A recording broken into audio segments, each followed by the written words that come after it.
মানে একটা টাচ, আর ওই একটা টাচেই প্রতিপক্ষের ডিফেন্স ভেঙে খুলে যায় গোলের রাস্তা। আইসল্যান্ডের বিপক্ষে ম্যাচের ৭০ মিনিটে মাঠে নামলেন লিও মেসি, আর তাতেই এক গোলের সাথে এক প্রি অ্যাসিস্ট। আজকের আর্জেন্টিনা আইসল্যান্ড ম্যাচটাকে মূলত দুই ভাগে ভাগ করা যায়, একটা মেসির নামার আগে আর আরেকটা নামার পরে। মেসি নামার আগে কিছুটা ম্যারমেরে লাগা আর্জেন্টিনা পুরো 180 ডিগ্রি চেঞ্জ হয় মেসি সাবনের পর। আজকে মাঠে নামার সাথে সাথে প্রথম স্পর্শেই লাউতারোকে যেই ডিফেন্স ছিঁড়া পাসটা দিল, এক কথায় অসাধারণ ছিল। মেসির এক পাসে লাউতারো এবং গোলকিপার 1 ভার্সেস 1 হয়ে যায়, যদিও লাউতারো গোল দিতে ব্যর্থ হয়। আইসল্যান্ডের গোলকিপার লাউতারোকে ফাউল করায় আর্জেন্টিনা পেনাল্টি পায় এবং পেনাল্টি থেকে মাঠে নামার মাত্র ১১৯ সেকেন্ডের মধ্যে গোল করেন আর্জেন্টিনা অধিনায়ক।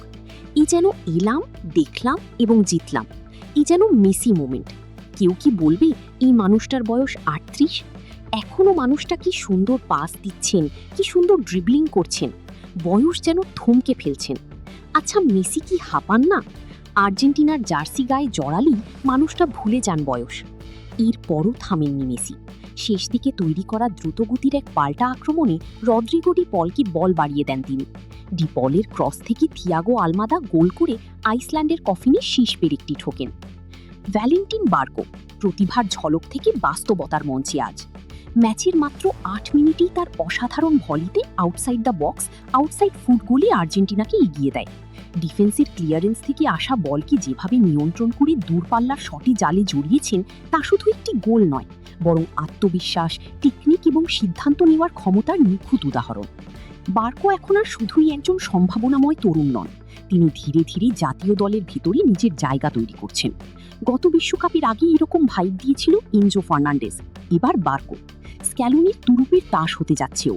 স্ক্যালোনি সবসময় এমন খেলোয়াড় পছন্দ করেন যারা একাধিক ভূমিকায় অবদান রাখতে পারে। বার্কোর মধ্যে সেই বৈশিষ্ট্য স্পষ্ট। তিনি সৃজনশীল, সাহসী, টেকনিক্যালি সমৃদ্ধ এবং আক্রমণাত্মক মানসিকতার একজন ফুটবলার। বিশ্বকাপের আগে এই ধরনের পারফরমেন্স শুধু তার আত্মবিশ্বাসী বাড়াবে না, স্ক্যালোনির কাছেও একটি শক্তিশালী বার্তা পৌঁছে দেবে। ভ্যালেন্টিন বার্কো এখন আর ভবিষ্যতের জন্য অপেক্ষা করছে না, বরং বর্তমানেই নিজের জায়গা দাবি করছে।